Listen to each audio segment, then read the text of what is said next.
Après la mort de Moïse, le grand prophète qui avait libéré les Hébreux d'Égypte, le peuple d'Israël était triste et un peu perdu.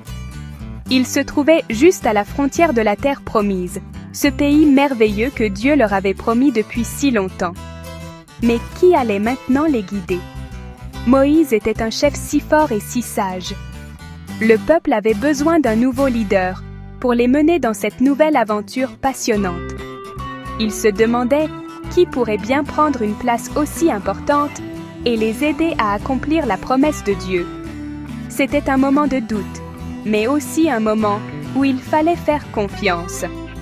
C'est alors que Dieu a choisi un homme courageux et fidèle nommé Josué. Josué n'était pas un inconnu. Il avait été l'assistant de Moïse pendant de nombreuses années, apprenant à ses côtés et montrant sa loyauté. Il était l'un des espions qui, des années auparavant, avait cru que le peuple pouvait conquérir la terre promise avec l'aide de Dieu. Dieu a donc parlé à Josué et lui a dit de ne pas avoir peur. Il lui a fait une promesse très importante en disant « Ne t'ai-je pas ordonné? Sois fort et courageux.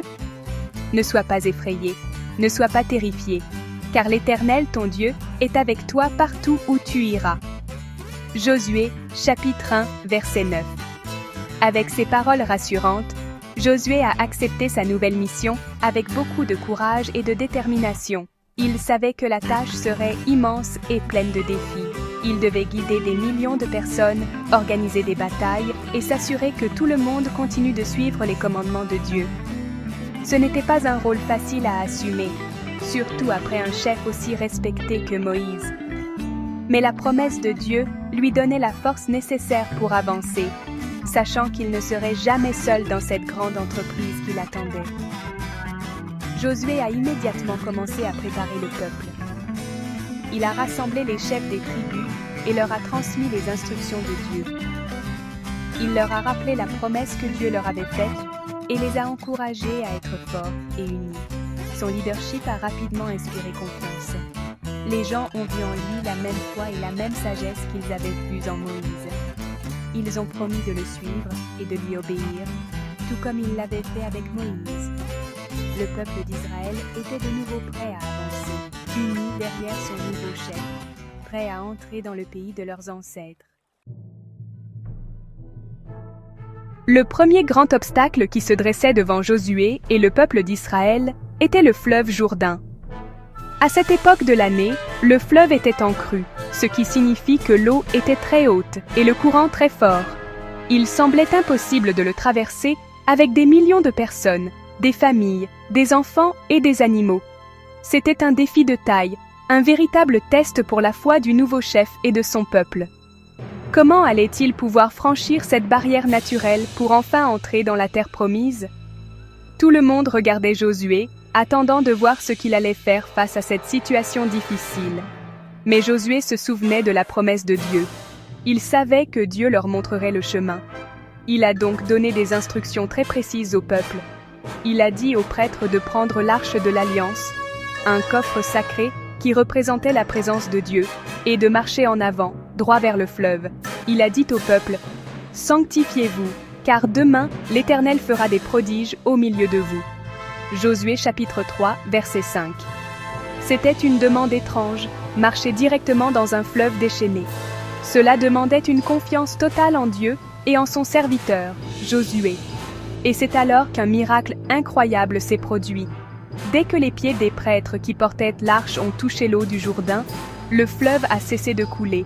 En amont, les eaux se sont accumulées comme une grande muraille, tandis qu'en aval, le lit du fleuve est devenu complètement sec.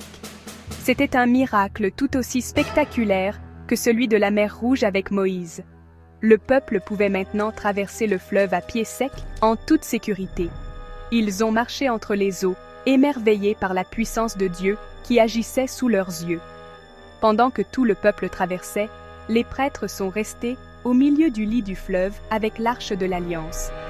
Pour que personne n'oublie jamais ce miracle, Josué a demandé à 12 hommes, un de chaque tribu d'Israël, de prendre 12 grosses pierres du milieu du Jourdain. Ils les ont transportées de l'autre côté et ont construit un mémorial. Josué a expliqué que lorsque leurs enfants demanderaient ce que signifient ces pierres, il pourrait leur raconter comment Dieu avait arrêté les eaux du Jourdain pour qu'ils puissent traverser. C'était une preuve visible et durable de la fidélité de Dieu. Une fois le Jourdain traversé, le premier défi militaire était la ville de Jéricho. C'était une ville puissante, protégée par des murailles très hautes et très épaisses. Personne ne pouvait y entrer ou en sortir. Pour les Israélites, qui étaient des nomades et non des soldats expérimentés, prendre une telle forteresse semblait impossible. Comment pourraient-ils faire tomber des murs aussi impressionnants? Une fois de plus, la situation paraissait désespérée. Mais Josué, fidèle à son habitude, s'est tourné vers Dieu pour recevoir des instructions, car il savait que la force humaine ne suffirait pas. Dieu a donné à Josué un plan de bataille très surprenant, qui n'avait rien à voir avec des stratégies militaires habituelles. Il n'était pas question d'utiliser des échelles ou des béliers pour enfoncer les portes. Le plan de Dieu était basé sur l'obéissance et la foi. Il a dit à Josué: « Vous ferez le tour de la ville, vous tous les hommes de guerre, vous tournerez autour de la ville une fois. Tu feras ainsi pendant 6 jours. » Josué, chapitre 6, verset 3. Les prêtres devaient marcher en tête avec des trompettes faites en cornes de bélier, suivies de l'arche de l'Alliance et de l'armée. Pendant 6 jours, les Israélites ont suivi ces instructions à la lettre. Chaque jour, ils se levaient et marchaient en silence autour de la ville de Jéricho, une seule fois. Seul le son des trompettes des prêtres se faisait entendre. Les habitants de Jéricho, du haut de leurs murailles, devaient être très perplexes. Ils voyaient cette étrange procession tourner autour de leur ville sans attaquer. C'était un spectacle inhabituel et sans doute un peu inquiétant.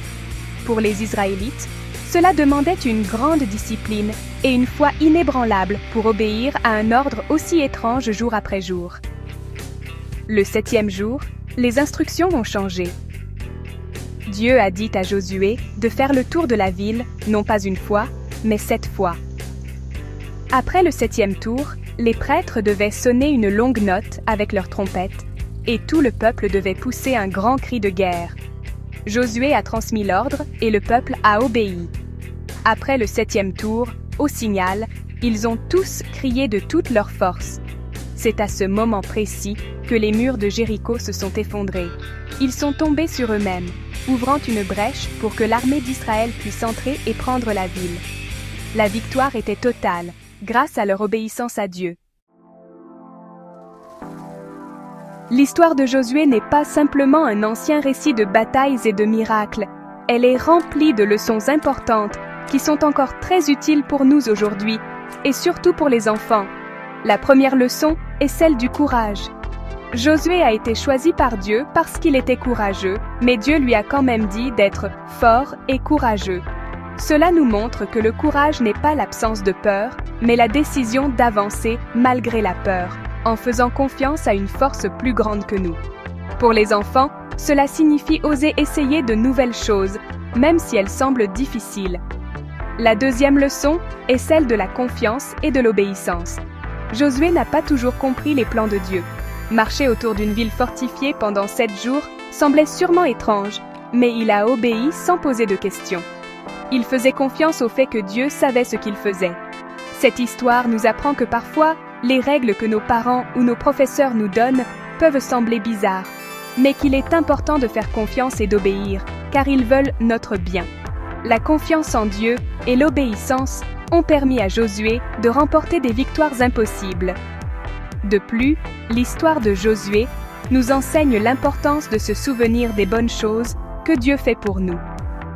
Après la traversée du Jourdain, Josué a construit un mémorial de pierre pour que les générations futures n'oublient jamais le miracle. De la même manière, il est bon pour nous de nous souvenir des moments où nous avons été aidés ou protégés. Tenir un journal de gratitude ou simplement remercier pour les bonnes choses de la journée nous aide à garder notre foi forte et à nous rappeler que nous ne sommes jamais seuls face aux difficultés de la vie. Enfin, l'histoire de Josué est importante, car elle nous montre qu'avec Dieu, rien n'est impossible. Les murs de Jéricho, qui semblaient infranchissables, sont tombés grâce à la foi. Pour un enfant, les murs peuvent être un examen difficile, une peur du noir ou un problème avec un ami.